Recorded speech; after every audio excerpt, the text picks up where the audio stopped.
Okay, oluvanyuma lwa Electoral Commission ekulemberwa Justice Simon Byabakama okuvaayo okukondeminga ebikolwa ebyatuusibwa ku Robert Kyagulanyi Center. Bobi Wine mu bbaluwa gye batadde lunaku lw'ejjo nga basaba police ekola investigations ku byaliwo eggulu. Kyaddaaki ne police evuddeyo n'eyogera ku nsonga ezo. Naye njagala ate tusooke tuwulirize okwogera kwa Lushoke ayogerera police. Then nkomewo mbeko ne kembagamba tambuza video eno ogenda kakasa nti abasajja batandise okwekwata ku bisubi.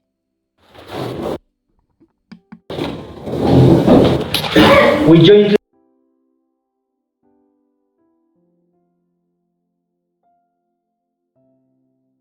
plan. We need their numbers. I hope I'm still laughing because I want this message to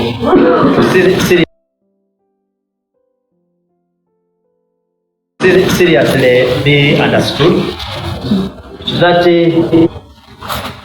we need each other. Police to population in Uganda is still low.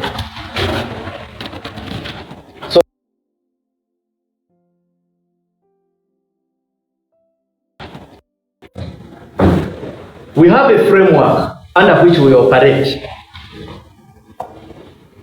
It's called the Interagency Framework. That framework, the chairperson is the Chief of Defense Forces. IGP is a member. We have a security architecture at district level. It's called the District Security Committee. The district or the RCC is the chairperson. Now you will find that the DPC is a member, the Internal Security Officer is a member. We have some of you who are close to security. We have what we call JOC, the Joint Operation Command. It is security in its jointness. You will find all of them there. Now, he told you, the spokesperson of prisons, that it is not only in the elections, but in so many operational circumstances and environment that we jointly deploy. And we have never, here in this boardroom, we have never deployed prisons officers and the UPDF in Namugongo, and you see people raising their hands. So sometimes we suspect that the questioning of their presence is in bad faith, because they have been in police operations. What would be good and necessary to ask is if they have been there, if they have been brought into the operations, are they doing their work well? Are you having challenges with the way they do it? Are you having challenges with only them or even us? And then we can have a conversation. So, are there within the law? Now, if you are uncomfortable,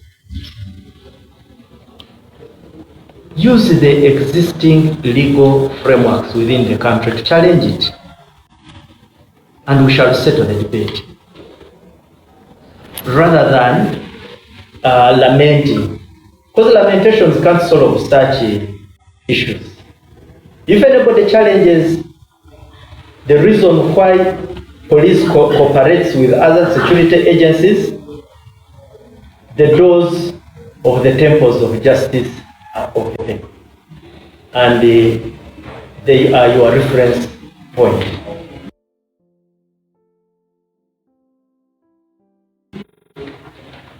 So I will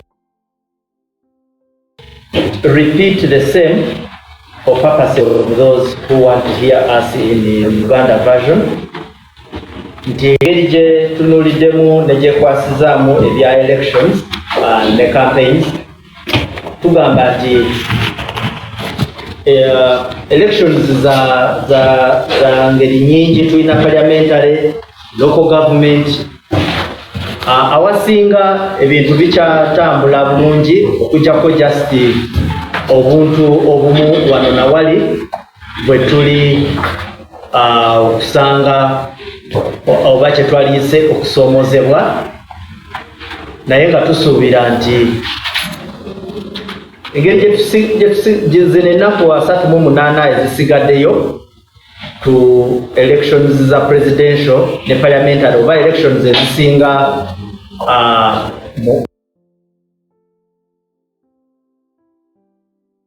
oba tugoberedde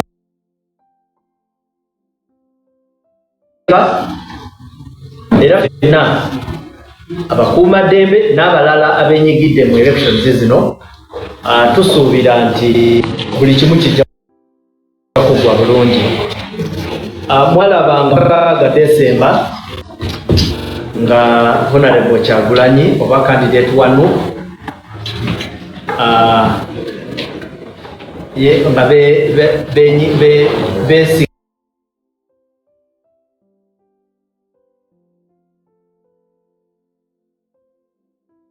n'abasirikale baffe mu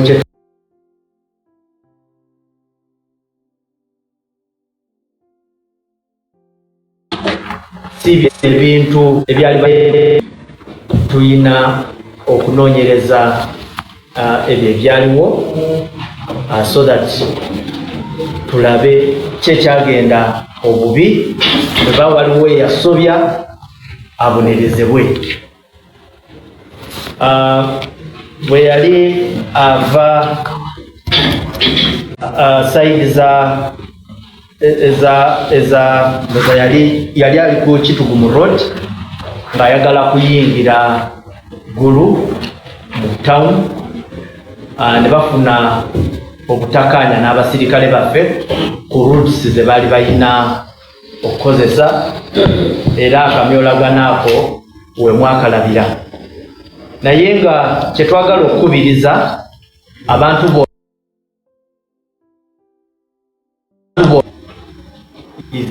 gezeeko nnyo okulaba nti mugoberera ebiragiro ebiba biweereddwa. N'abasirikale baffe tugenda kozesa eryanyi eritasuukiridde, kubanga bano abantu betukozesa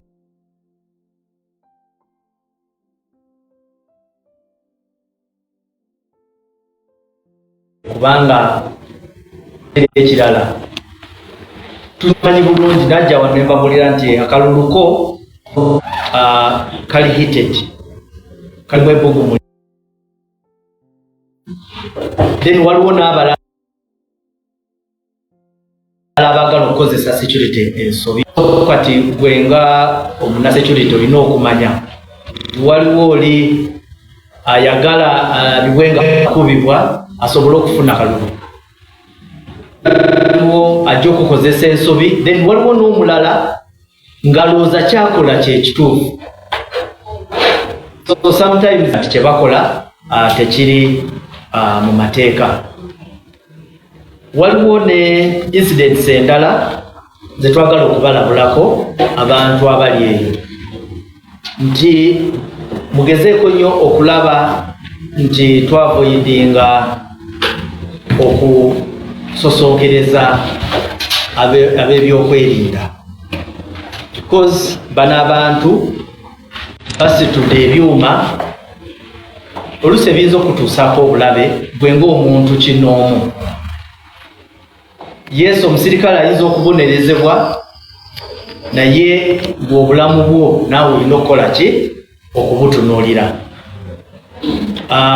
Twafuna incident nga 2 Desemba, mwalaba okusosonkereza okwali ku basirikale baffe Wakiso nga kikolebwa abawagizi ba Honorable Nandala Mafabi wa FDC. Twafuna ne incident endala nayo mwagiraba mu Katambi Embalala nga omuvuzi wa piki manyi sagala kozesa nnyo abantu kye bagamba boda boda right banga boda mulimu naye oli ali muvuzi wa piki. Sometimes tuvumirira aba boda n'olusi ne bye batakoze. Ono yali muvuzi wa piki n'ayingirira omupoliisi amutomere amusaanyeewo. Kirungi naye twamukwata era aweremba n'emisango n'omusango gwe yassa. Then nga 5 December era nawo mwalaba waliwo akamyolagano wakati wa Bobi Wine n'abapoliisi because waliwo obutakkiriziganya, waliwo enkiriziganya wakati wa District Security Committee eya Noya ne campaign team ye. Then ye bwe yajja ate n'avoola tiimu ye byekiriziganyizaako ne District Security Committee n'ayagala okugenda elebu ku boda ate nga tekyali mu program era ne bamuziyiza n'ebirala. Naye nga kyetwagala okusaba abantu mwenna abali mu kalulu kano mugezeeko nnyo okulaba nti mutambulira mu mateeka. Kebe mu poliisi, kebe mukumba ddembe, kikukakatikako okufollowinga etteeka because bw'olimenya etteeka lino likukwata. Ate ekirala ffenna twalibadde tutambulira mu ddembe because tewaliwo wekigasa kumenya tteeka. Ekisembayo ebipande, omuze gw'okuyuza ebipande by'abacandidates nagwo gweyongedde, naye twagala okulabula abantu bonna abali eyo nti musango era bwe bakwata kkiriza weeweeyo bagende bakutwale mu kaki kabuli weewuze. Mwebale nnyo, mwebale.